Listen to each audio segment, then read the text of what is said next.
నీ వెంటే నేను ఉంటానేసయ్యా. చప్పట్లు కొడుతూ పాడదాం. నీ ఉంటే నాకు చాలు యేసయ్యా,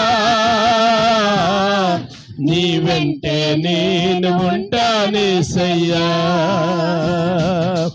నీ మాట చాలయ్యా, నీ చూపు చాలయ్యా, నీ తోడు చాలయ్యా, నీ నీడ చాలయ్యా. నీ మాట చాలయ్యా, నీ తోడు చాలయ్యా, నీ తోడు చాలయ్యా, నీ నీడ చాలయ్యా. నీ ఉంటే నాకు చాలు యేసయ్యా, నీ వెంటే నేను ఉంటానేసయ్యా. నీ ఉంటే నాకు చాలు యేసయ్యా, నీ వెంటే నేను ఉంటానేసయ్యా. ఎన్ని బాధలున్నను ఇబ్బందులైనను,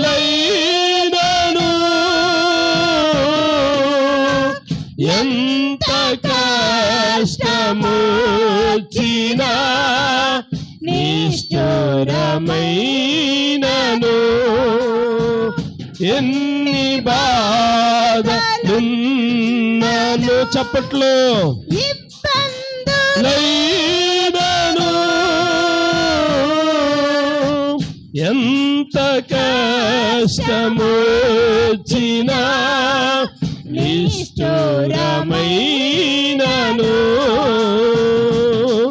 నీ మాట చాలయ్యా, నీ చూపు చాలయ్యా, నీ తోడు చాలయ్యా, నీ నీడ చాలయ్యా. నీ మాట చాలయ్యా, నీ చూపు చాలయ్యా, నీ తోడు చాలయ్యా, నీ నీడ చాలయ్యా. నీ ఉంటే నాకు చాలు యేసయ్యా, నీ వెంటే నేను ఉంటానేసయ్యా. నీ ఉంటే నాకు చాలు యేసయ్యా, నీ వెంటే నేను ఉంటానేసయ్యా, నీ వెంటే నేను ఉంటానేసయ్యా, నీ వెంటే నేను ఉంటానేసయ్యా. పరిశుద్ధుడైన మా తండ్రి, గనుడా, మహోన్నతుడా, సర్వాధికారి, సర్వోన్నతుడా, జీవాధిపతి, నిన్న నేడు ఏకరీతిగా ఉన్నవాడా, మారనివాడా, మార్పు లేనివాడా, మృత్యుంజయుడా, 2000 సంవత్సరాల కిందట పరలోకాన్ని విడిచి భూలోకాన్ని కరుదించి ఆకాశానికి నీ భూమికి నీ మధ్యలో ప్రాణము పెట్టి నాయన సమాధి చేయబడి 3వ దినమున మృత్యుంజయుడివై లేచి 40 దినాలు భూమి మీద సంచరించి 40వ దినాన్ని ఆకాశమునకు ఎక్కిపోయి 50వ దినమున పరిశుద్ధాత్మను మా కొరకు పంపించి మరలా మా కొరకు రాబోతున్నటువంటి మంచి దేవుడా నీకు స్తోత్రాలు. మా మంచి బోధకుడా నీకు వందనాలు. మా మంచి ఉపకారి నీకు స్తోత్రాలు. ఈ దినం మీరు మాతో మాట్లాడండి. దీవెన ఆరోగ్యకరమైన వర్తమానం మీరు మాకు అనుగ్రహించండి. యేసు నామమున అడుగుచున్నాను తండ్రి, ఆమేన్. రండి, దేవుని యొక్క గ్రంథములో నుండి కొన్ని విషయాలు మనం జ్ఞాపకం చేసుకుందాం. కీర్తనల గ్రంథము 126వ కీర్తన 5వ శరణాన్ని మనం జ్ఞాపకం చేసుకుందాం. కీర్తన గ్రంథము 126వ కీర్తన 5వ శరణాన్ని చదువుకుందాం. కన్నీళ్లు విడుచుచు విత్తువారు సంతోష గానముతో పంట కోసెదరు. చదవబడిన పరిశుద్ధ వాక్యాన్ని కృపగలిగిన దేవుడు మన కొరకు దీవించునుగాక, మన కొరకు ఫలింప చేయునుగాక. ఎవరికి ఎలా కావాలో అలాగా ఆయన మాట్లాడునుగాక, ఎవరికి ఎంత ఏ మాట కావాలో విరిచి వడ్డించునుగాక.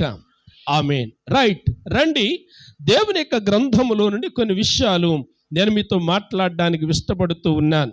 పోయిన వారం ఒక అంశాన్ని మనం జ్ఞాపకం చేసుకున్నాం. ఎవరికైనా జ్ఞాపకం ఉందంటారా?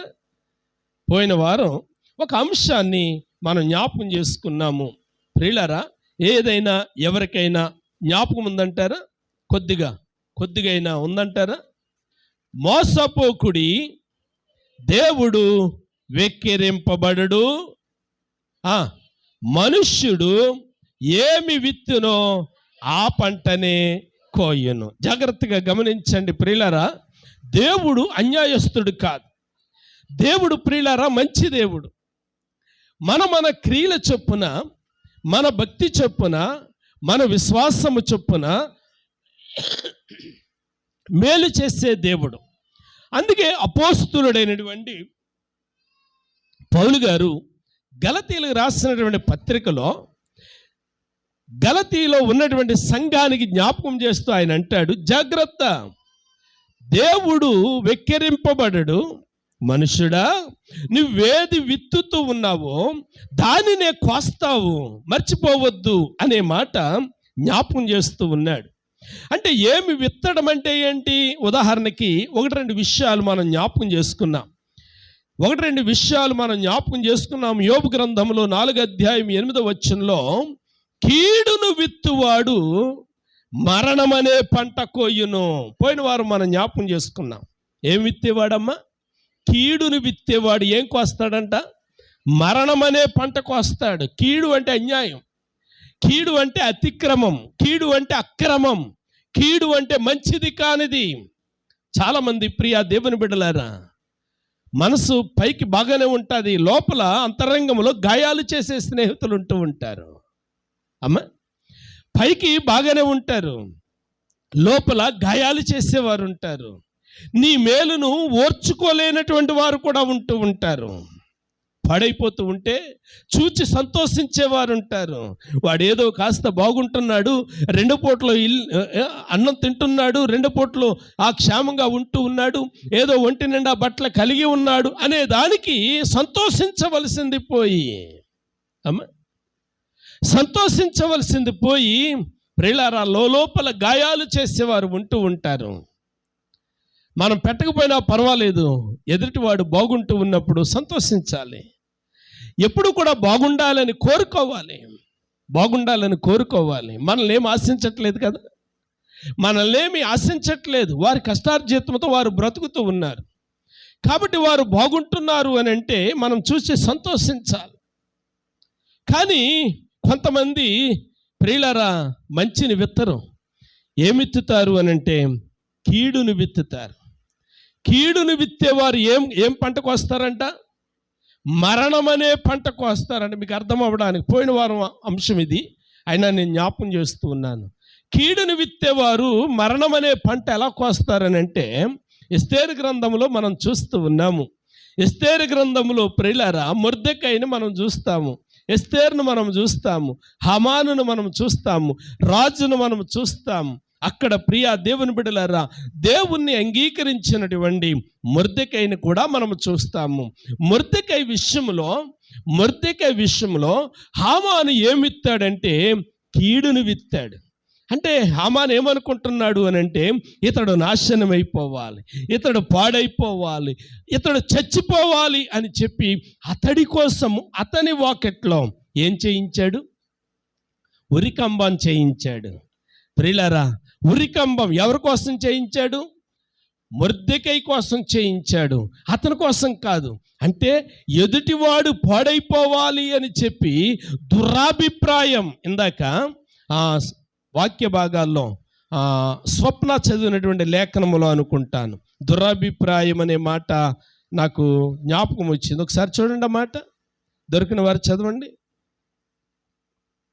నాకెంత చదివింది? 21వ కీర్తన ఎన్నో వచ్చును అమ్మది? 11వ వచ్చును. వారు కీడు చేయవలనని ఉద్దేశించి దురపాయము పన్నిరి. అంటే కీడు చేయటం అనేది ఏదో అకస్మాత్తుగా జరిగేది కాదు, ప్లానింగ్ అన్నమాట. అంతే కదమ్మా? కీడు చేయాలి, ఒక కుటుంబాన్ని పాడు చేయాలి, ఒక వ్యక్తిని పాడు చేయాలి అని అంటే ఏదో అకస్మాత్తుగా జరిగిపోయేది కాదు.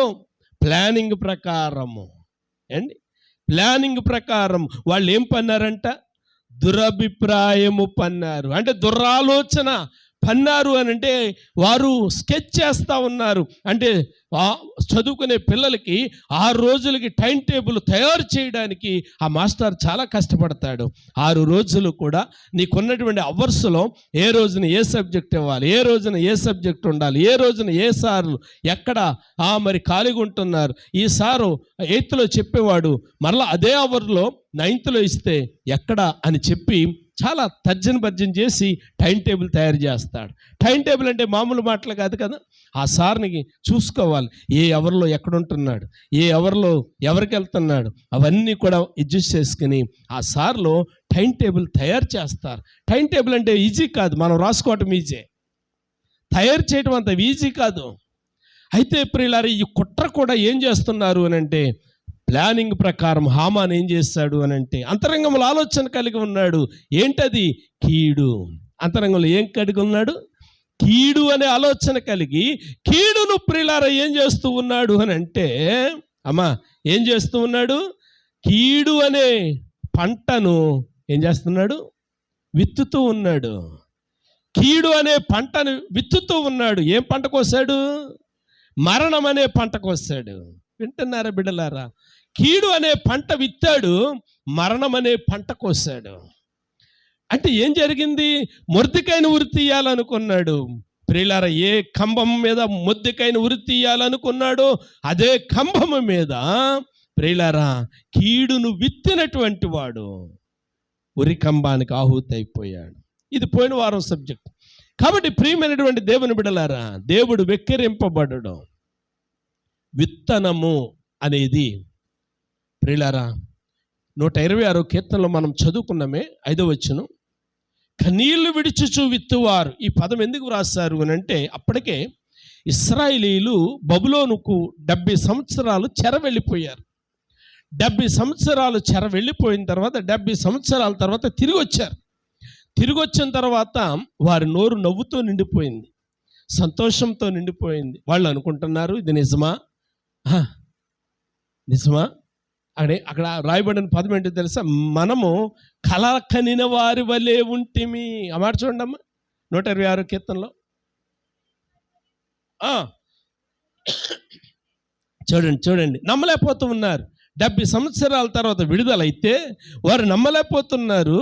మనము కలకనిన వారి వలె ఉంటిమి, మన నోటి నిండా ఏముంది? నవ్వుంది అని చెప్పి జ్ఞాపం చేస్తూ ఉన్నాడు దావీదు. వింటున్నారా? నేను ఈ మాటలు ఎందుకు జ్ఞాపం చేస్తున్నాను అని గనక ఆలోచన చేస్తే, కన్నీరు అనేది ప్రియులారా అది ఒక విత్తనం కావాలి. ఆమేన్.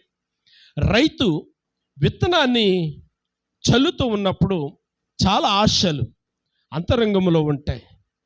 వాని ఇష్ట దైవాన్ని ఇలా తలుచుకుంటారేమో బహుశా. నేను పనిచేశాను కానీ ఇప్పుడు విత్తనాలు జల్లలేదు. ఎందుకంటే అవి అందరూ జల్లరు, కొంతమంది సాధ్యం. ఎందుకంటే గుప్పుళ్ళు పడిపోకూడదు, అన్ని నేల మీద సమాంతరంగా పడాలి. కాబట్టి చల్లేవాడు అనుకుంటాడు ఇది చాలా చక్కగా ఫలించాలి, ఇది చక్కగా మొలవాలి అని చెప్పి ప్రతి రైతు కూడా కోరుకుంటూ ఉంటాడు. కాబట్టి ఇప్పుడు కన్నీళ్ళు అనేది నీ విత్తనం కావాలి. దేవునికి స్తోత్రం కలుగును గాక. కన్నీళ్ళు అనేది విత్తనం కావాలి. ఈ విత్తనం ప్రార్థన అయి ఉండాలి. దేవునికి స్తోత్రం కలుగును గాక.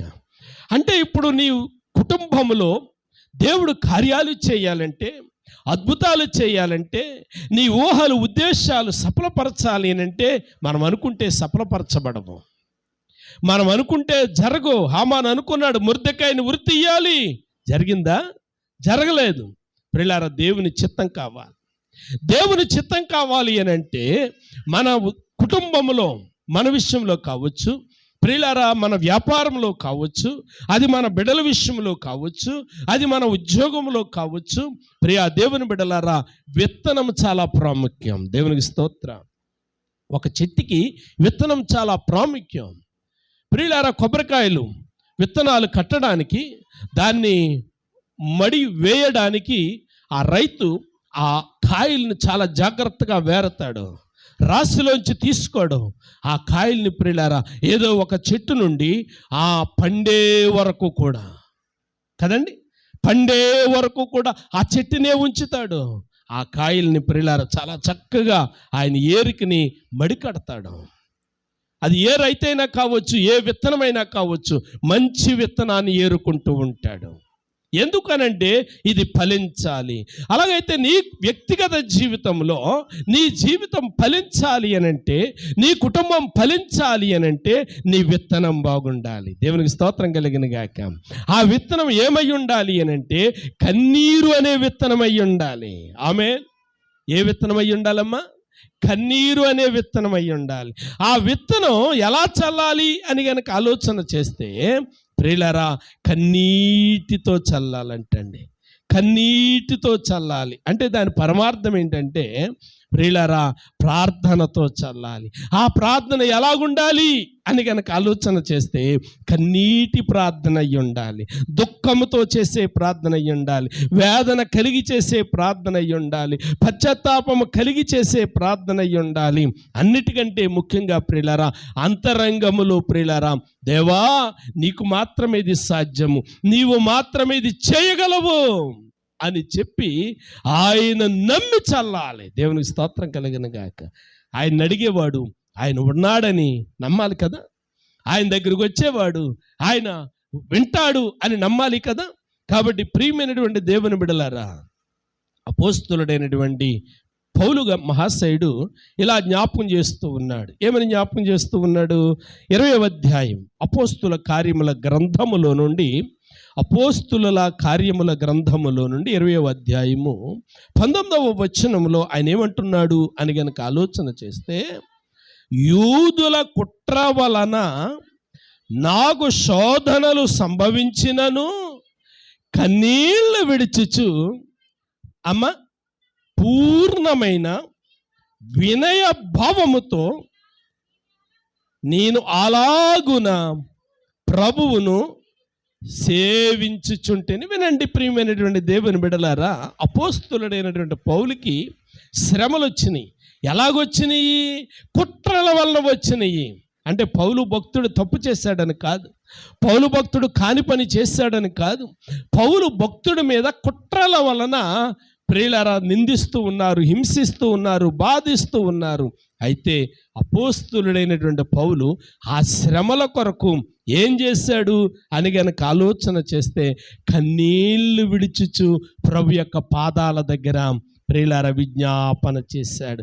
అంటే మనకు కూడా కొన్నిసార్లు మన కుటుంబాలలో మనకి కొన్ని శ్రమలు ఎదురవుతూ ఉంటాయి, ఊహించని విధముగా. నువ్వు ఊహించవు. ఈరోజు ఉదయాన్నే లేచిన తర్వాత ఈమె తగులుకుంటుంది, ఈడు తగులుకుంటాడు, ఇలాంటి సంభాషణ జరుగుతుంది అని మనం ఊహించకుండానే కొన్నిసార్లు తగులుకుంటూ ఉంటారు. అలాంటి పరిస్థితుల్లో బిడ్డలారా, మనం చేయవలసిన పని ఏంటంటే, ఒక మాట వినండి, మాటకు మాట పరిష్కారం కాదు. మాటకు మాట పరిష్కారం కాదు. ఎందుకంటే నేను దెబ్బలాడుకుంటున్నాం అనుకోండి, నువ్వు కొంచెం తక్కువ వయసు, నాది ఎక్కువ వయసు అనుకోండి, నేను గట్టిగా మాట్లాడుతున్నానని చెప్పి గట్టిగా మాట్లాడినోడు నిజమైపోదు. అంటున్నారా? గట్టిగా మాట్లాడానని చెప్పి నిజం కాదు. కాబట్టి మాటకు మాట పరిష్కారం కాదు. మరేంటి పరిష్కారం? సమస్య వచ్చింది, నీవు చేయలేదు ఆ పని, నువ్వు నేరం చేయలేదు, నీ పక్షాన దోషము లేదు, అయినా నీ మీదకి నిందొచ్చింది, అయినా నీ మీదకి శ్రమ వచ్చింది. ఇప్పుడు మనం చేయవలసిన పని ఏంటి అంటే, అపోస్తలుని పౌలు జ్ఞాపకం చేస్తున్నాడు, కుట్రల వలన జరిగిన సంగతి అని నాకు తెలుసుండి నేనేం చేశానో తెలుసా? కన్నీళ్లు విడిచుచు ఆయనను సేవించాను. ఆమేన్. ప్రియా దేవుని బిడ్డలారా, అపోస్తలుడైన పౌలు జ్ఞాపకం చేస్తున్నాడు, నీవు సంతోషంతో పంట కోయాలి అంటే ఆశీర్వాదం అనుభవించాలి. షార్ట్ మెసేజ్లో మనం విన్నాము, ఆశీర్వాదం అంటే ఆస్తి, ఐశ్వర్యం, వజ్ర వైడూర్యాలు మాత్రమే కాదు. ఆస్తి అంటే ప్రియులారా ఆశీర్వాదం కాదు. ఇందాక 32 అధ్యాయంలో ప్రియులారా షార్ట్ మెసేజ్లో ఐసు మాట్లాడుతూ యాకోబును గురించి జ్ఞాపకం చేసింది. యాకోబును గురించి జ్ఞాపకం చేసినప్పుడు అతడు పంపించినటువంటి కానుకను మనం లెక్క పెడితే, ఈరోజు ఉన్నటువంటి రేటు ప్రకారము, ఇప్పుడు ఉన్నటువంటి రేటు ప్రకారము, ఒకసారి ఆ మాట తీయండి. 32 అధ్యాయంలో అతడు పంపించినటువంటి కానుక ఎన్నో వచనమ్మా? 13వ వచనం. తన అన్న అయిన ఏశావు కొరకు ఒక కానుకను చూడండి యాకోబు ఒక కానుకను పంపించాడు. ఆ కానుక ఎంత అంటే ఒకసారి బిడ్డ చదువుతుంది, మీరు క్యాల్కులేట్ చేయండి. 200 మేకలు. ఎంతమ్మా? 200 మేకలు. ఈరోజు మేక వచ్చి 20,000 అనుకుందాం. 200 మేకలు ఎంత అవుతున్నాయి అమ్మా? 4 లక్షలు. 4 లక్షలు మేకల ఖరీదు. నెక్స్ట్ 20 మేకపోతులు. మేకపోతు 35,000. మేకపోతు 35,000 అండి. ప్రియులారా ఎంత అవుతుంది? 3.5 లక్షలు. అమ్మ 7 లక్షలా? 7 లక్షలు. ఇందాక 4 లక్షలు. 200 గొర్రె. మేక అంటే గొర్రె కొంచెం రేటు తక్కువ, ఒక 5,000 తక్కువ ఉంటుంది. ప్రియులారా ఇది కూడా ఇంచుమించు మనం సగం రేటు పట్టుకుందాం. చూడమ్మా ఎంత ఉంది అమ్మ? 2 లక్షలు అయితే 3 లక్షలు అయ్యమ్మా. రైట్ 14. తర్వాత 20 పొట్టేళ్ళు. పొట్టేళ్ళు కూడా ఇంచుమించు మేకపోతో ఖరీదే. ఎంత వచ్చింది? నాకు 3.5 ఎంత అన్నారు కదా.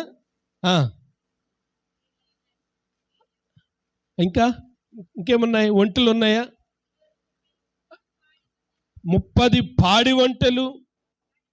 చూడండి, ఒంటె దరిదాపు ₹1,00,000. ఒంటె దరిదాపు ₹1,00,000. అంటే ఇంచుమించు ఇవంతా కలిపితే ఎంత అవుతుంది? మన అంచనా ప్రకారం ఇదేమి ఖచ్చితమైన రేట్ కాదు. ఇంత కానుక ₹30 లక్షల ఒక కానుక ఇవ్వగలిగినటువంటి కెపాసిటీ. అంటే కానుక ఎంత ఇచ్చాడంటే ఇంకా అతని దగ్గర ఎంత మిగిలింది? ఉదాహరణకి ఇప్పుడు మనం మందిరానికి వచ్చామమ్మా. ఇప్పుడు ఆఖరిలో కానుక వేస్తాను. నా దగ్గర ₹100 ఉన్నాయి. నేను ₹100 వేస్తానా? కొంత ఉంచుకుని వేస్తానా? కొంత ఉంచుకుని వేస్తాను. అంటే నేను వేసేది తక్కువ, ఉంచుకునేది ఎక్కువ. ఇప్పుడు యాకోబు కూడా అదే పని చేశాడు. అతని దగ్గర ఇంకా చాలా ఆస్తి ఉంది. అయినా ఏంటి, నేను నువ్వు ఆశీర్వదింతేనే కానీ వదలనంటాడేంటి? అంటే ఆశీర్వాదం అంటే ఆస్తి కాదు. ఆశీర్వాదం అంటే బంగ్లా కాదు. ఆశీర్వాదం అంటే సంపద కాదు. ఆశీర్వాదం అంటే భౌతికపరమైనది కాదు అన్న సంగతిని యాకోబు గమనించాడు. వినండి ప్రియమైనటువంటి దేవుని బిడ్డలారా, అసలు ఎవరు ఆశీర్వదించబడిన వారు అని అంటే, మనం నిజమైన ఆశీర్వాదం వెతకాలి అని అంటే మత్తయి సువార్తకు వస్తే ఆయన 2 మాటలు అంటున్నాడు. 1 ఆశీర్వదించబడిన వారులారా, 2 శపించబడిన వారులారా. ఎవరు ఆశీర్వదించబడిన వారు? ఇదిగో నీవు నా సువార్త విన్నావు, నా మాటలు విన్నావు, నా సేవకులను చేర్చుకున్నావు, నా సేవకులకు ఆతిథ్యం ఇచ్చావు, కాబట్టి నాకు నువ్వు చేసినట్టే. వాళ్ళే ఆశ్చర్యపోయారు. ప్రభువా నువ్వు ఎప్పుడొచ్చావు మా ఇంటికి? ఎప్పుడొచ్చావు మా ఇంటికి? మేము ఎప్పుడు ఇచ్చాము నీకు బట్టలు? అయ్యా నువ్వు ఎప్పుడొచ్చావు మా ఇంటికి? మేము ఎప్పుడు పెట్టాం భోజనం? మేము ఎప్పుడు ఇచ్చాం కానుకంటే? ఆయన అంటున్నాడు, నా సేవకునికి మీరు చేస్తే చెప్పండి, నాకు నువ్వు చేసినట్టే. కాబట్టి ప్రియమైనటువంటి దేవుని బిడ్డలారా, నేను ముందుకు వెళ్తూ ఉన్నాను. సంతోషంతో పంట కొయ్యాలి అని అంటే కన్నీళ్ళు అనే విత్తనాలు విత్తాలి. కన్నీళ్ళు అనే విత్తనాలు విత్తాలి. ఒకసారి గుండెల మీద చెయ్యేసుకుని మీలో మీరు ప్రశ్నించుకోండి. నీ ఇంట్లో కష్టాలు వచ్చినాయి, నీ ఇంట్లో శ్రమలు వచ్చినాయి, నీ భర్త విషయంలో, నీ భార్య విషయంలో, నీ బిడ్డల విషయంలో, నీ అల్లుల విషయంలో, నీ కూతురుల విషయంలో, నీ మానవుల విషయంలో శోధన వచ్చింది, బలహీనత వచ్చింది, సమస్య వచ్చింది. ఎన్నిసార్లు నువ్వు ఆయన పాదాల దగ్గర పట్టుకుని ఏడుస్తూ గోజాడుతూ, ప్రభువా నీవు మాత్రమే ఇది చేయగలవని ఎంతమంది చెప్పగలిగారు? ప్రియులారా, సమస్య వచ్చినట్టు బయటపడిపోయి నీ పక్కింటి వాళ్ళకో, నీ పొరుగింటి వాళ్ళకో, ప్రియులారా ఎక్కడో కాశీలో ఉన్నటువంటి ఆమెకో ఫోన్ చేసి ఇదిగో ఇలా జరిగింది అని చెప్తూ ఉన్నావా? ప్రభు పాదాల దగ్గర పడుతూ ఉన్నావా? వినండి ప్రియమైనటువంటి దేవుని బిడ్డలారా, దేవునితో చెప్పంగానే ముందు ప్రియులారా కాశీలో ఉన్న వాళ్ళకి చెప్తాము. వింటున్నారా? స్వీటీ బ్యూటీ వింటున్నారా? ఎవరికి చెప్తాము? కాశీలో ఉన్న వాళ్ళకి చెప్తాము. కాబట్టి కాదు, ముందు మన సమస్య వచ్చినప్పుడు ఎవరి దగ్గర ఏడాలి? దేవుని దగ్గర. ఎలాంటి విత్తనాలు చల్లాలి? కన్నీళ్లు అనే విత్తనాలు చల్లాలి. కన్నీళ్లు అనే విత్తనాలు ఎంత దోహద కార్యం చేస్తాయి అని అంటే, పిల్లల పరిశుద్ధాత్మ దేవుడు భక్తుడైనటువంటి దావీదు ద్వారా మనకు జ్ఞాపకం చేస్తున్నాడు. కన్నీళ్లు విడిచుచు విత్తువారు సంతోష గానముతో పంట కోసెదరు. వినండి, నీకున్న సమస్య పరిష్కారం కావాలంటే నువ్వు చేయవలసిన పని ఏంటో తెలుసా? ప్రభు పాదాల దగ్గర పడాలి. పౌలు ఒకసారి గద్దిస్తూ ఇలా మాట్లాడుతూ ఉన్నాడు. కొరింథీయులకు రాసినటువంటి 2వ పత్రిక, పౌలు భక్తుడు కొరింథీ సంఘానికి రాసినటువంటి 2వ పత్రిక 2వ అధ్యాయము 4వ వచనములో ఇలా వ్రాయబడి ఉంది. చూడండి, మీకు దుఃఖము కలగవలెనని కాదు గాని మీ ఎడల నాకు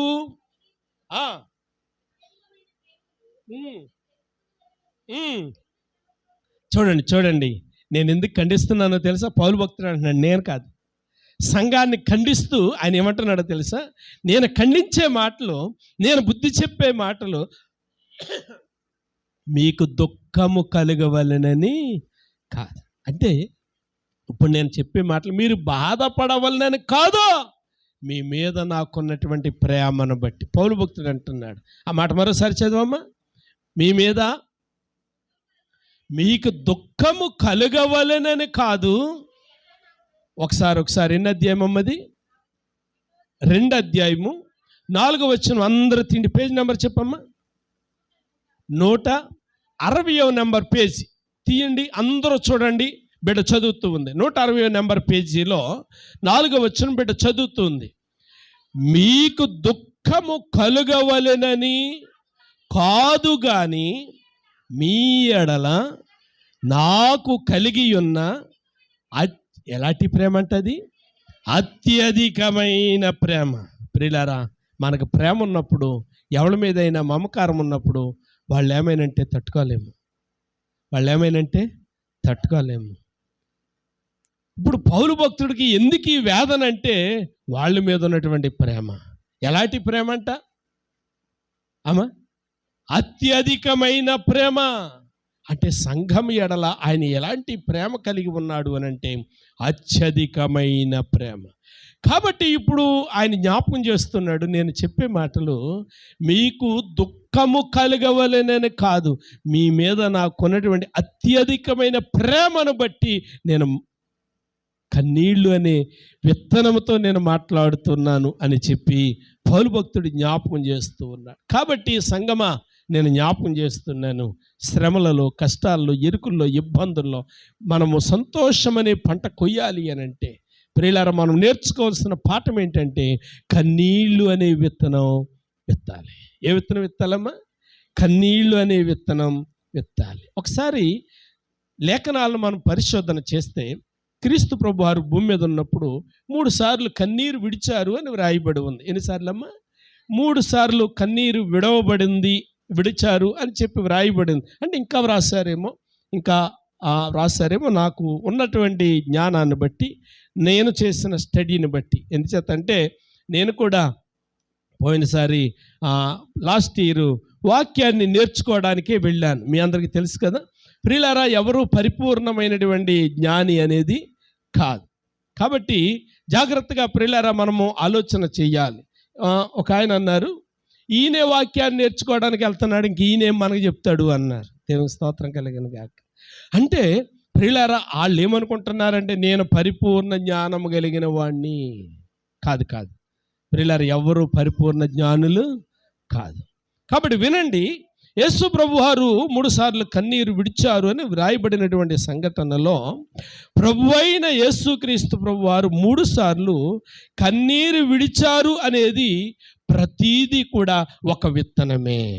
వినండి బిడ్డలారా, ప్రతీది కూడా ఒక విత్తనమే. విత్తనం ఏ విత్తనం? కన్నీరు అనే విత్తనం. ఆ కన్నీరు అనే విత్తనం ఎంత గొప్ప కార్యాలు చేసిందో నేను మీకు ఒక జ్ఞాపకం చేస్తాను. ఆ కన్నీరు ఎంత అద్భుతాలు చేసిందో నేను జ్ఞాపకం చేస్తాను. యోహాను సువార్త రండి. యోహాను సువార్త 11వ అధ్యాయము.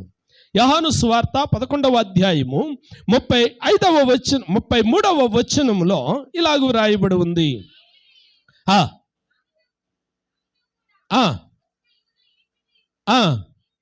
యేసు చూచి కలవరపడి ఆత్మలో మూలుగుచు ఆ ఆ ఆ ఆ చూడండి, యేసు ఆ మాట విని కన్నీళ్లు విడిచెను. అంటే అక్కడ కన్నీళ్లు విడిచెను అని అంటే ఏడ్చాడు అని కాదు, ఏడ్చాడు అనే భావం మాత్రమే కాదు, ఏడ్చాడు కేవలం ఏడ్చాడు అనే భావం మాత్రమే కాదు.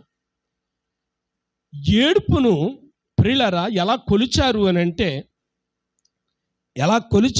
అంటే మిడిల్ ఈస్ట్ అంటారు, ప్రాచీన మధ్య ధరాదేశాలు, ప్రాచీన మధ్య ధరాదేశాలు అని చెప్పి, అది ఏ దేశం గురించో ఆ పేరు నాకు తెలియదు. మిడిల్ ఈస్ట్ అని చెప్పి ఆ దేశం గురించి వ్రాయబడి ఉంది. మిడిల్ ఈస్ట్ అంటే ఎక్కడమ్మా అని, రైట్, మిడిల్ ఈస్ట్ అని చెప్పే దేశంలో ఒక ఆచారం ఉందంట. ఆ ఆచారం ఏంటి అని అంటే, ఎవరైనా ఏ ఇంట్లైనా చనిపోతే, ఏదైనా దుఃఖం వలన చనిపోతే, ఏదైనా రోగం వలన చనిపోతే ఆ ఇంట్లో ఏడ్చేవారు అధికంగా ఉంటారు కదా. అలా రొమ్ము కొట్టుకుని ఏడ్చేవారు ఉన్న చోటకి సీసాలు పట్టుకుని వెళ్తారట. సీసాలు పట్టుకుని వెళ్ళి వారి యొక్క కన్నీటిని ఆ సీసాలలో పెడతారంట, ఎత్తుతారట. అంటే ఆ సీసాలలో పట్టడానికి ప్రియులారా వారు ఏర్పాటు చేస్తారంట. ఎలా ఎత్తుతారో నాకు తెలియదు, కానీ ఈ మాట నేను చదువుతూ ఉన్నప్పుడు గ్రంథములో నుండి ఒక మాట నాకు జ్ఞాపకం వచ్చింది. కీర్తనల గ్రంథములో భక్తుడైనటువంటి దావీదు 56వ కీర్తన 8వ వచనములో ఇలా రాశాడు, నా సంచారములను నీవు లెక్కించి ఉన్నావు, నా కన్నీళ్ళు నీ బుడ్డెలో, అబ్బా ఎంత అద్భుతమైనటువంటి మాట చూడండి, నా కన్నీళ్ళు నీ బుడ్డెలో ఉంచబడి ఉన్నవి అనే మాట జ్ఞాపకం చేస్తూ ఉన్నాడు. అంటే బైబిల్ భాషలో ఏమన్నారు అని అంటే, కన్నీరు యొక్క లోతైన భావం ఏంటి అంటే, కన్నీరు వృధాగా పోయే నీరు కాదు. వినండి ప్రియులారా, కన్నీరు అనేది వృధాగా పోయేది కాదు, అది చాలా విలువైందంట. కన్నీరు చాలా విలువైందంట ప్రియులారా. భర్త కొట్టాడని ఏడ్చే కన్నీరు కాదు, భార్య తిట్టింది అని ఏడ్చే కన్నీరు కాదు ప్రియులారా, ఏదో స్నేహితుడు తిట్టాడు అని కార్చే కన్నీరు కాదు. ప్రభువు యొక్క పాదాల దగ్గర కార్చే కన్నీరు ఏదైతే ఉందో అది చాలా విలువైనది అని చెప్పి దేవుని గ్రంథం జ్ఞాపకం చేస్తూ ఉంది. దేవుడు ప్రియులారా, బైబిల్ సంస్కృతిలో బైబిల్ పండితులు అన్నారు, దేవుడు మన కన్నీటిని విలువైనదిగా చూస్తారు. వింటున్నారా? మనము కార్చే కన్నీరు మనకున్నటువంటి దుఃఖాన్ని బట్టి కాదు, మనకున్నటువంటి అవసరతలను బట్టి కాదు, మనకున్నటువంటి పరిస్థితులను బట్టి దేవుని యొక్క సన్నిధిలో కార్చే కన్నీరు ఏదైతే ఉందో ప్రతి బొట్టు కూడా ప్రియులారా ఆయన దగ్గర ఉంటాయంట. అందుకే ఓ భక్తుడు ఇలా పాడుతూ ఉన్నాడు, దేవుని సమ్ముఖ జీవ కవలిలో, దేవుని సమ్ముఖ జీవ కవలిలో నీ పేరున్నదా, నీ పేరున్నదా. వినండి ప్రియులారా, ఆ భక్తుడు రాస్తూ అంటాడు, ఆయన దగ్గర ఒక బుడ్డు ఉంది, ఒక పుస్తకం ఉంది, ఒక బుడ్డు ఉంది, ఒక పుస్తకం ఉంది. ఆయన పుస్తకంలో నీ పేరుందా? ఆయన బుడ్డెలో నీ కన్నీరు ఉందా? దావీదు అంటా ఉన్నాడు, ఆయన దగ్గర ఉన్నటువంటి బుడ్డెలో నా కన్నీరు చదవాలి, దాచబడి ఉన్నది. 56:8 దాచబడి ఉన్నది. వినండి ప్రియమైనటువంటి దేవుని బిడ్డలారా, ఇప్పుడు యేసు ప్రభు వారు సమాధి దగ్గర నిలుచుండి కన్నీరు విడిచడం అంటే ఏడవడం కాదు, దానికి లోతైనటువంటి ప్రియులారా నిర్వచనం ఏమిటి అని అంటే, అక్కడ కన్నీరు అనేది ఆయన విత్తుతూ ఉన్నాడు. ఎలా విత్తుతూ ఉన్నాడో తెలుసా? ఆ విత్తనం ఎలాంటిది అని అంటే ప్రియులారా, ఆ కన్నీటితో ఆయన ఏడవడమేమో కాదు, కన్నీరు విడవడమే కాదు, తండ్రికి విజ్ఞాపన చేస్తున్నాడు కదమ్మా. తండ్రికి ఏమని విజ్ఞాపన చేస్తున్నాడు? ఆ మాట చదవండి. యోహాను సువార్త 11వ అధ్యాయంలో ఇందాక మనం చదువుకున్నామే, ఏమని అంటున్నాడు తండ్రితో?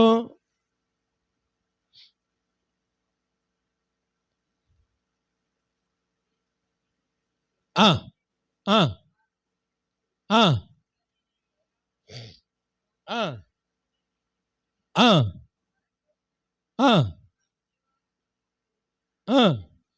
ఆ ఆ ఆ ఆ ఆ వినండి, ఎన్ని వచనం అది? 38వ వచనం. యేసు మరల తనలో మూలుగుచ్చు సమాధి యొద్దకు వచ్చి ఆ ఆ ఆ ఆ ఆ ఆ ఆ ఆ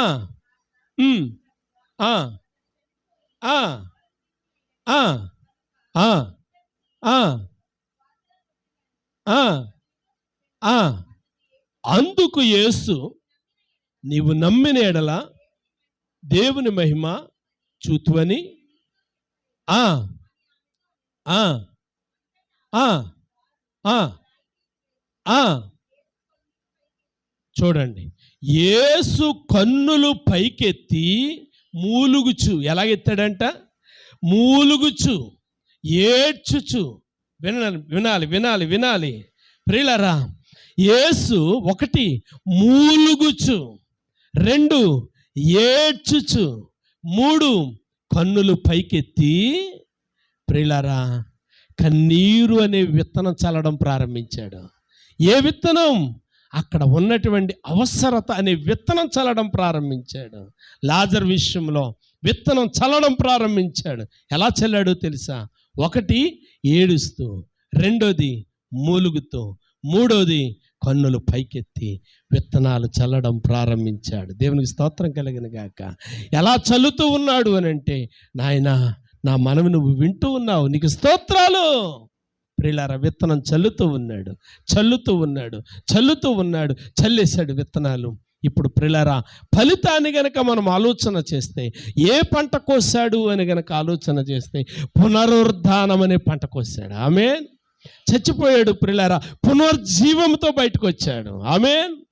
అవును ప్రియా దేవుని బిడ్డలారా, మనం అద్భుతాలు, ఆశ్చర్య కార్యాలు చూడాలి అని అంటే మనం కూడా ఏ విత్తనాలు చల్లాలి? కన్నీరు అనే విత్తనాలు చల్లాలి. ఎప్పుడైతే కన్నీరు అనే విత్తనాలు చల్లుతామో ప్రియులారా, నీ కన్నీరు వృధాగా పోదాం. అదేదో నదిలో కొట్టుకుపోయే కన్నీరు కాదు సుమా, ఆయన బుడ్డిలో దాచబడినటువంటి కన్నీరు. అది ఆయన బుడ్డిలో దాచబడిన కన్నీరు. నువ్వు నీ యొక్క పశ్చాత్తాపానికి నువ్వు వేడ్చిన ప్రతిసారి నీ కన్నీరు ఆయన బుడ్డిలో ఆయన పదిలపరుస్తూ ఉన్నాడు. నీ బుడ్డిలో ఉన్నటువంటి ఆ కన్నీటికి తగినటువంటి ఫలితాన్ని ఆయన ఇయ్యబోతూ ఉన్నాడు. కాబట్టి ప్రియ దేవుని బిడ్డలారా, యేసు కన్నీరు విడిచాడు. ఎలాగా? ఏడ్చుచు కన్నీరు విడిచాడు, ఏడ్చుచు మూలుగుచు కన్నులు పైకెత్తి ప్రియులారా విత్తనాలు చెల్లాడు. కన్నీళ్ళు అనే విత్తనాలు.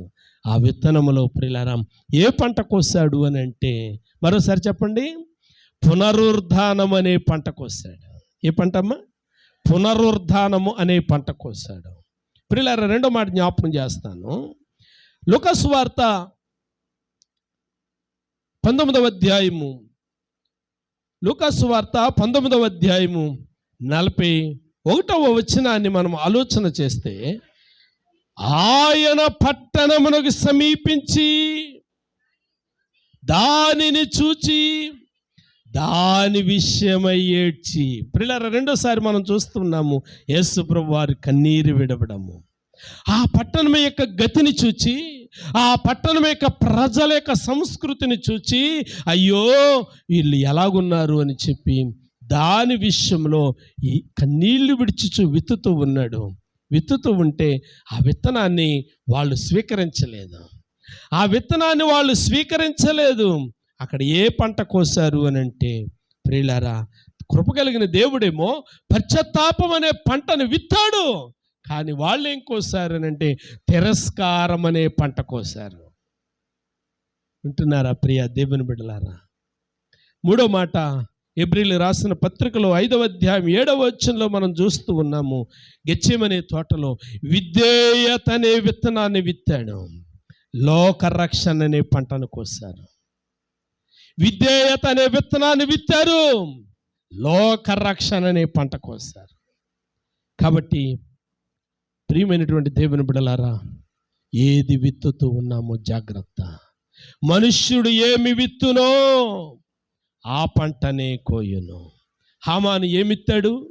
కీడు విత్తాడు. ఏం పంట కోసాడు? మరణం అనే పంట కోసాడు. వినండి ప్రియా దేవుని బిడ్డలారా, హన్నాను మనం జ్ఞాపకం చేసుకుంటూ ఉన్నప్పుడు, సమూయేలు గ్రంథంలో ఉన్నటువంటి స్త్రీ, అన్నా అనబడే స్త్రీని మనం జ్ఞాపకం చేసుకుంటూ ఉన్నప్పుడు, కన్నీళ్ళు అనే విత్తనం విత్తింది. ఆమె గుడ్రాలుగా ఉన్నప్పుడు ప్రియులారా, నిందలు భరించింది, మనుష్యులు పెట్టే నిందలను భరించింది. చెప్పాలి అని అంటే ఆమె ఇంట్లో మనుష్యులు పెట్టే టార్చర్ను భరించింది. కానీ ఒక విషయం చెప్పమంటారా, మనుషులు ఎవరికి చెప్పుకోలేదు. ఎక్కడ చెప్పింది? దేవుని దగ్గర మాత్రమే చెప్పింది. దేవునికి స్తోత్ర. దేవుని దగ్గర మాత్రమే చెప్పింది, అది కూడా దేవుని మందిరములో మాత్రమే చెప్పింది. ఒకటి, దేవుని దగ్గర చెప్పింది. 2, దేవుని దగ్గర చెప్పింది. ప్రియులారా, దాని ఫలితం ఏమిటి అని గనక ఆలోచన చేస్తే, ఆమె ఆ కన్నీరు అనే విత్తనాన్ని విత్తినప్పుడు, ఆ నిందలతో కూడిన, అవమానంతో కూడిన పశ్చాత్తాపంతో ఆ విత్తనాలను విత్తినప్పుడు ప్రియులారా, ఆమెకు దేవుడు ఒక బిడ్డనిచ్చాడు. ఆ బిడ్డ పేరేంటి? సమూయేలు. సమూయేలు అంటే ప్రియులారా, దేవుడికి ఎంత ఇష్టము అని గనక ఆలోచన చేస్తే ప్రియులారా, ఆమె కన్నీటి విత్తనం ఇశ్రాయేలు ప్రజల యొక్క పరిస్థితులను మార్చే ఒక గొప్ప ప్రవక్తను ఇశ్రాయేలీయులకి దేవుడు అనుగ్రహించాడు. దేవునికి స్తోత్ర. ఇశ్రాయేలీయులకు అంత గొప్ప ప్రవక్త రావడానికి కారణం ఏంటో తెలుసా? ఆ తల్లి కన్నీరు అనే విత్తనం విత్తింది. ఆ కన్నీరులో ప్రియులారా ఏముందో తెలుసా? ఆ కన్నీరు అనే విత్తనంలో ఏముందో తెలుసా? ఇదిగో నా సవితి నన్ను ఇలా నిందిస్తూ ఉంది, దాన్ని నాశనం చేయి అని అనలేదు. వింటున్నారా? నా భర్త నన్ను పట్టించుకోవట్లేదు అని అనలేదు. కేవలము తన అవసరత మాత్రమే ఆ విత్తనం అయ్యింది. దేవునికి స్తోత్రం కలిగిన గాక. మరి మన విత్తనం ఎలాగుంది?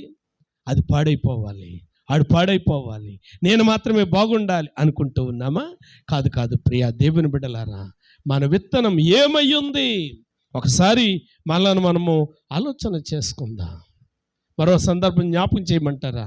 యెషయా గ్రంథం 38వ అధ్యాయాన్ని మనం చదివితే హిజ్కియా మనందరికీ కూడా పరిచయమే. మరణగ్రస్తుడే, రోగగ్రస్తుడయ్యాడు, మరణ పడక మీద ఉన్నాడు. అతనికి వచ్చిన సందేశం, అతనికి వచ్చిన సమాచారం ఏంటంటే, నువ్వు చచ్చిపోబోతూ ఉన్నావు అనే సమాచారం వచ్చింది. ఇప్పుడు ఏ విత్తనం విత్తాడు అని అంటే, కన్నీరు అనే విత్తనాన్ని విత్తాడు. ఆ కన్నీరులో దాగిన పరమార్థం ఏంటంటే పశ్చాత్తాపము. ఆ కన్నీరులో ఏం దాగుందమ్మా? పశ్చాత్తాపం. అంటాడు కదా, అయ్యా నీ సన్నిధిలో నేను ఎట్లు నడుచుకుంటున్న కృపతో జ్ఞాపకం చేసుకున్నాము అంటే, ఆ విత్తనం పశ్చాత్తాపం అనే విత్తనాన్ని విత్తాడు. ఏ పంట కోసాడో తెలుసా? 15 సంవత్సరాల ఆయుష్ అనే పంటను కోసాడు. దేవునికి స్తోత్రం కలుగును గాక. 15 సంవత్సరాల ఆరోగ్యం అనే పంటను కోసాడు. దేవునికి స్తోత్రం కలుగును గాక. హల్లెలూయా, హల్లెలూయా. కాబట్టి ప్రియమైనటువంటి దేవుని బిడ్డలారా, ఎలాంటి తల్లిగా నువ్వు ఉంటూ ఉన్నావు, ఎలాంటి తండ్రిగా నువ్వు ఉంటూ ఉన్నావు, మనల్ని మనమే పరిశీలించుకుందాం, మనల్ని మనం పరీక్షించుకుందాం. ఒక మాట చెప్పి ప్రియులారా నేను ముగిస్తాను. సెయింట్ అగస్టిన్ గురించి మనం వింటూ ఉంటాం. సెయింట్ అగస్టిన్, అతని తల్లి పేరు మోనికా. అతని తల్లి పేరేంటి? మోనికా. ఇతడు అమెరికా దేశస్థుడు. ఇతడు ప్రియులారా జన్మించిన తర్వాత తల్లి చాలా ప్రార్థనా పరురాలు, కానీ కొడుకు దుర్మార్గుడైపోయాడు, వ్యసనాలకు లోనైపోయాడు. భూమి మీద ఎన్ని రకాల పాపాలు ఉన్నాయో అన్ని రకాల పాపాలకి ఎడిక్ట్ అయిపోయాడు. ప్రియులారా తల్లి ఏ వ్యక్తుల దగ్గర చెప్పలేదు, ఎవరి దగ్గర బాధపడలేదు. ఆ తల్లి కన్నీరు అనే విత్తనం విత్తడం ప్రారంభించింది. ఎవరి దగ్గర? ప్రభు పాదాల దగ్గర. రోజులు కాదు, నెలలు కాదు, సంవత్సరాల తరబడి విత్తనాలు విత్తడం ప్రారంభించింది. విత్తనాలు విత్తడం ప్రారంభించింది. ఒక రోజుని ఆమె కన్నీరు అనే విత్తనం విత్తుతూ ఉంటే ప్రియులారా, మందిరంలో ఉన్న ఒక బిషప్ గారు ఆమె ప్రార్థన విని అన్నారట, అమ్మా, నీ కన్నీరు అనే విత్తనం ఏదైతే ఉందో ఈ విత్తనము నీ బిడ్డ నశించకుండా త్వరలో కాపాడబోతాడు అన్నాడట. దేవుని స్తోత్రం కలిగిన గాక. అంటే మనుషులు కూడా గుర్తించింది ఏంటో తెలుసా? కన్నీరు అనే విత్తనములో అద్భుతాలు జరుగుతాయి. ఆమేన్. కన్నీరు అనే విత్తనములు ఆశ్చర్య కార్యాలు జరిగితే అద్భుతం ఏంటి అంటే ప్రియులారా, అలా ప్రార్థిస్తూ ఉండగా కొన్ని నెలలు సంవత్సరాలు తర్వాత సెయింట్ అగస్టిన్ ప్రియులారా మారాడు. అగస్టిన్ కాస్త సెయింట్ అగస్టిన్గా మారిపోయాడు. బైబిల్ గ్రంథములో, బైబిల్ సిద్ధాంతంలో ఈరోజు థియాలజికల్గా మనం ఏదైతే కొన్ని చదువుతూ ఉన్నామో వాటిలో అనేకమైనవి ప్రియులారా వ్రాసినటువంటి వారిలో ఒకడు సెయింట్ అగస్టిన్. కారణం తల్లి ప్రార్థన. ఏ ప్రార్థన? కన్నీరు ప్రార్థన. కన్నీరు అనే విత్తనాలు. కనపడినోడి దగ్గర వెళ్ళా, ఇదిగో నా కొడుకు ఇలాగ అయిపోయాడని ఏడలేదు. కనపడినోడి దగ్గర వెళ్ళా, నా కొడుకు ఇలాగ ఉన్నాడు అని ఏడలేదు. ఎవరి దగ్గర చెప్పలేదు. ఎవరికి చెప్పాలో వారికే చెప్పింది. ఎవరి దగ్గర ఏడవాలో వారి దగ్గరే ఏడ్చింది. కాబట్టి ఏది విత్తుతామో అదే పంట కోస్తాం. మర్చిపోవద్దు. ఏది విత్తుతామో అదే పంట మనం కోస్తాం. మర్చిపోవద్దు. ఒక విషయాన్ని నేను జ్ఞాపకం చేసి ముగించడానికి ఇష్టపడుతూ ఉన్నాను. ఒక విషయాన్ని ప్రియమైనటువంటి దేవుని బిడ్డలారా, 18వ శతాబ్దంలో ఫ్రెంచ్ దేశాన్ని పరిపాలించినటువంటి నాయకుల్లో ఒకడు, ఫ్రెంచ్ దేశమును పరిపాలించిన నాయకుల్లో ఒకడు మాక్సిమిలియన్. ఇతడు చాలా క్రూరమైనటువంటి నాయకుడు, ధైర్య సాహసాలు కలిగినటువంటి నాయకుడు. ఇతని పరిపాలనకు ప్రజలు ఏం పేరు పెట్టారంటే బీతవాహన అని పేరు పెట్టారు. ఏం పేరు పెట్టారమ్మా? బీతవాహన అంటే భయంకరమైన పరిపాలన. ఇరాక్ను గురించి, సద్దామును గురించి మనం అనుకుంటాం కదా, అలాగూ ప్రియులారా అంత క్రూరుడు ఎవరు అంటే మాక్సిమిలియన్. ఇతడు దేశాల్ని యుద్ధం చేసినప్పుడు దేశాల్ని స్వాధీనం చేసుకోవడానికి, మనుషులను చంపడానికి ఒక మిషన్ కనిపెట్టాడట. ఆ మిషన్ పేరు ఏంటంటే గిలెటిన్ అని మిషన్కి పేరు పెట్టాడు. ఆ మిషన్కి ఏం పేరు పెట్టాడమ్మా? గిలెటిన్ అని పేరు పెట్టాడట. ఆ మిషన్, ఆ యంత్రం ఒక్కసారి కనుక వదిలితే కనికరం లేకుండా ప్రియులారా శత్రువుల్ని ప్రియులారా అది తలకాయలు కొరికేస్తుందట. అతడు ఆ గిలెటిన్ అనే మిషన్ కనుక వదిలిపెడితే వేల లక్షల మంది హతులైపోయేవారట. రక్తం అలా ఓడుతూ ఉంటే సంతోషించేవాడట. అలా జరుగుతూ ఉన్నటువంటి పరిస్థితుల్లో 1874లో ప్రజలు తిరగబడ్డారు. మాక్సిమిలియన్ని పట్టుకున్నారు, బంధించారు.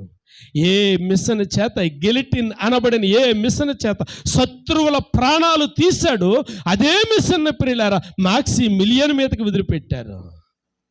మాక్సిమిలియన్ మీదకి వదిలిపెడితే కనికరం లేకుండా తలకాయలను కోసేసింది. ఏది విత్తుతామో అదే కోస్తాం. బిడలారా, ఏది విత్తుతూ ఉన్నావు? ప్రార్థన, పశ్చాత్తాపం, కన్నీరు, మంచితనం, నీతి అనే, దయాళుత్వం అనే విత్తనాలు విత్తుతూ ఉన్నామా? క్రూరత్వంతో కూడినటువంటి విత్తనాలు విత్తుతూ ఉన్నామా? నేను ముగించే ముందు మరొక్క జ్ఞాపకం చేస్తూ ఉన్నాను. ప్రియులారా, కీర్తనల గ్రంథము 126వ కీర్తనలో 5వ వచనములో, కన్నీళ్లు విడుచుచు విత్తువారు సంతోషగానముతో పంట కోసెదరు. నా ప్రియమైనటువంటి దేవుని బిడ్డలారా, నా ప్రియమైనటువంటి స్నేహితులారా, సంఘ బిడ్డలారా, ఎలాగూ నువ్వు విత్తనాలు విత్తుతూ ఉన్నావు. బిడ్డలు బాగుండాలి అనుకోవడంలో తప్పు లేదు. బాగుండాలి అనుకుంటే బాగోరు, బాగుండాలి అని అనుకుంటే సరిపోదు. వారు బాగుండాలి అని అంటే నీవు కన్నీళ్ళు అనే విత్తనాలు చల్లాలి. వారి భవిష్యత్ కొరకు విత్తనాలు చల్లాలి. వారి క్షేమం కొరకు విత్తనాలు చల్లాలి. వాళ్ళ ఆరోగ్యం కొరకు విత్తనాలు చల్లాలి. ఇజికి ఆరోగ్యం కొరకు ప్రియులారా పశ్చాత్తాపం అనే విత్తనాలు చల్లాడు. ప్రియులారా కుమారుడైన క్రీస్తు ప్రభువారు ప్రియులారా లాజరు సమాధిలో నుండి బయటికి రావడానికి కన్నీళ్లు అనే పశ్చాత్తాపంతో కూడిన విత్తనాలు చల్లాడు. అన్న ప్రార్థన అనే విత్తనాలు చల్లింది, ఫలితాన్ని పొందుకుంది. మరి ఈరోజు నీవు నేను ఫలితాన్ని పొందుకోలేకపోతూ ఉన్నాము అని అంటే ప్రియులారా మనము విత్తనాలు విత్తుతూ ఉన్నాం, కానీ కన్నీటితో విత్తలేకపోతూ ఉన్నాం. మేము అంటే అడుగుతూ ఉన్నాము కానీ పశ్చాత్తాపంతో, తగ్గింపు మనసుతో, వేదనతో, బరువెక్కినటువంటి గుండెలతో అడగలేకపోతూ ఉన్నాం. మేము తల ఉంచుదాం, కళ్ళు ముద్దాం, ఒకసారి మనలను మనం పరిశీలించుకుందాం, ఒకసారి మనలను మనం పరీక్షించుకుందాం. ఎలాంటి విత్తనాలు నువ్వు విత్తుతున్నా, నువ్వు చల్లే విత్తనాలు ఎలాగున్నాయి, నువ్వు చల్లే విత్తనాలు ఎలాగున్నాయి. పంట గురించి ఆలోచన చేస్తున్నావు, మంచిదే. పంట గురించి ఆలోచన కలిగి ఉన్నావు, మంచిదే. మరి నువ్వు చల్లే విత్తనాలు ఎలాగున్నాయి? మంచి విత్తనాలేనా? ఫలించే విత్తనాలేనా? దేవుడు మెచ్చే విత్తనాలేనా? ప్రియులారా ఆ యొక్క విత్తనాలు ఫలించడానికి పరిపూర్ణత కలిగి ఉన్నాయా? ఒక్కసారి మనలను మనం ఆలోచన చేసుకుందాం. ఒకవేళ అలాంటి సిద్ధపాటు కనుక లేకపోతే, ప్రభువా నా బిడ్డల కొరకు నేను ఎన్నో కబుర్లు చెప్తున్నాను, కానీ నా బిడ్డల కొరకు నేను ఏడవలేకపోతున్నానే. నా బిడ్డల భవిష్యత్తు బాగుండాలి అని అనుకుంటున్నాను, కానీ దానికి సంబంధించిన ఏ విత్తనము విత్తలేకపోతూ ఉన్నానే. అయ్యా ఈ మధ్యాహ్న కాల సమయంలో నాకు మంచి మనసు ఇవ్వండి అయ్యా, విత్తనాలు విత్తే మనసు ఇవ్వండి అయ్యా, పశ్చాత్తాపంతో విత్తే మనసు ఇవ్వండి అయ్యా, కన్నీటితో విత్తే మనసు ఇవ్వండి అయ్యా, వేదనతో విత్తే మనసు ఇవ్వండి అయ్యా, రోదనతో విత్తే మనసు ఇవ్వండి అయ్యా. అయ్యా సెంట్ అగస్టిన్ తల్లి నాయన మోనిక విత్తినటువంటి విత్తనాలు అతని కుమారుని జీవితాన్ని మార్చినప్పుడు, అయ్యా నేను విత్తే విత్తనాలు కూడా నా బిడ్డల యొక్క భవిష్యత్తును మార్చాలి ప్రభువా. నేను విత్తే విత్తనాలు నా పిల్లల యొక్క స్థితిగతులను మార్చాలి ప్రభువా. అడుగుదాము. ఒక్క పర్యాయము దేవుని యొక్క సన్నిధిలో కుమారుడిని క్రీస్తు ప్రభువారు లాజరు సమాధి దగ్గరికి వచ్చినప్పుడు కన్నీళ్లు విడిచిచ్చు, ప్రియులారా మూలుగుచ్చు ఆయన వైపు కనులెత్తి విత్తనాలు చల్లడం ప్రారంభించాడు. అద్భుతమైన పునరుద్ధానం అనే పంటను కోసాడు. ఈ మధ్యాహ్న కాల సమయంలో మరి నీవు నేను ఎందుకు ఎత్తకపోవాలి? నీవు నేను ఎందుకు కన్నీరు కార్చకపోవాలి? మరి నీవు నేను ఎందుకు ప్రార్థన చేయకపోవాలి? మరి నీవు నేను ఎందుకు దేవుని పాదాల దగ్గర గోజాడకపోవాలి? అయ్యా నా బిడ్డలను చూస్తూ ఉన్న దేవుడు నాయన, బిడ్డల విషయంలో మేలు చేయవా. మనుషులు విరోధులుగా మారినప్పుడు, మనుషులు శత్రువులుగా మారినప్పుడు నాకెవరినైనా దిక్కు నువ్వు కదా? నన్ను సృష్టించిన వాడు నీవే కదా. నీ వైపు తప్ప నాకు ఆశ్రయమేది, నీవు తప్ప నాకు ఆధారమేది? అయ్యా నీ వైపే నేను చూస్తూ ఉన్నాను, నీవే నాకు క్షేమాధారము. అయ్యా నీ వైపు నేను కనులెత్తుతూ ఉన్నాను, అయ్యా నీ వైపు చూచి నేను మూలుగుతూ ఉన్నాను. కనికరించవా ప్రభు, కనికరించవా ప్రభు, కృప చూపించవా ప్రభు. దాటిపోవద్దు నాయనా, దాటిపోవద్దు నాయనా. ఒక గుడ్డి భిక్షకుడు దాటిపోవద్దు అంటే నువ్వు నిలిచిపోయావు కదా నాయనా. కన్నీటితో విత్తనాలు విత్తుతూ ఉన్నారు, మూలుగులతో విత్తనాలు విత్తుతూ ఉన్నారు. అయ్యా ఏడుపుతో కన్నీళ్లు విత్తనాలు విత్తుతూ ఉన్నారు. దాటిపోవద్దు నాయనా, దాటిపోవద్దు నాయనా. అంతరంగంలో ఎన్నో సమస్యలు, అంతరంగంలో ఎన్నో వేదనలు, అంతరంగంలో ఎన్నో నిందలు, అంతరంగంలో ఎన్నో బాధలు ఎవరితో చెప్పుకోవాలి? అయిన వారే నాయన కాటేసినప్పుడు, అయిన వారే మోసం చేసినప్పుడు, అయిన వారే నిందించినప్పుడు, ఎవరైతే ఆశ్రయమని అనుకున్నామో, ఎవరైతే నమ్మదగిన వారు అని అనుకున్నామో, ఎవరి దగ్గర క్షేమం దొరుకుతుంది అనుకున్నామో, ఎవరి దగ్గర ఆధారము దొరుకుతుంది అనుకున్నామో, ఎవరి దగ్గర మేలు కలుగుతుంది అని అనుకున్నామో, వారే నీకు శత్రువులుగా మారిపోయినప్పుడు, వారే నిన్ను నలుగురిలో నిందిస్తూ ఉన్నప్పుడు ఎవరితో చెప్పుకుంటే ఉపయోగమేముంది? నలుగురు దగ్గర నిన్ను నిందల పాలు చేస్తూ ఉన్నప్పుడు ప్రభు పాదాల దగ్గర పెట్టు, ప్రభు పాదాల దగ్గర పెట్టు. మూలుగుతూ కన్నీళ్లు విడిచుచు ఆయన వైపు కన్నులెత్తి చూడు, ఆయన పాదాల దగ్గర కన్నులెత్తి చూడు, ఆయన పాదాల దగ్గర విత్తనాలు చల్లి చూడు. అన్న జీవితంను మార్చిన దేవుడు, మొర్దెకై స్థితిని మార్చిన దేవుడు, హిజ్కియా స్థితిని మార్చిన దేవుడు నిశ్చయముగా ఈ మధ్యాహ్న కాల సమయంలో నీ స్థితిని మార్చబోతూ ఉన్నాడు, నా స్థితిని మార్చబోతూ ఉన్నాడు, ఫలితాన్ని ఇవ్వబోతూ ఉన్నాడు. కాబట్టి ఈ మధ్యాహ్న కాల సమయంలో మనలను మనుషులను ఆశ్రయించిపోతాం. 118వ కీర్తనలో పరిశుద్ధాత్మ దేవుడు అన్నాడు, రాజులను నమ్ముకొనుట కంటే, మనుష్యులను నమ్ముకొనుట కంటే యెహోవాను ఆశ్రయించటం మేలు. మరి నువ్వెవరిని ఆశ్రయిస్తూ ఉన్నావు? నువ్వెవరిని నమ్ముకుంటూ ఉన్నావు? ఎవరి మీద ఆధారపడుతూ ఉన్నావు? ఎవరి దగ్గర నీ విత్తనాలు చల్లుతూ ఉన్నావు? నీ విత్తనాలు చల్లేది సహాయం చేయగలిగిన వారు నువ్వు అనుకుంటూ ఉన్నావు. కానీ నిన్ను కాటేసేవారు, నిన్ను అవమానపరిచేవారు, నిన్ను నిందించేవారు, నీవు అవమానపరచబడుతూ ఉంటే నిన్ను చూచి నవ్వాలనుకుంటున్నారేమో, నీవు సిగ్గుపడుతూ ఉంటే నిన్ను చూచి ఆనందించాలనుకుంటున్నారేమో. ఈ మధ్యాహ్న కాల సమయంలో నీ కన్నీటిని చూచి దాటిపోయేవాడు కాదు. ఈ మధ్యాహ్న కాల సమయంలో నిన్ను చూచి దాటిపోయేవాడు కాదమ్మా.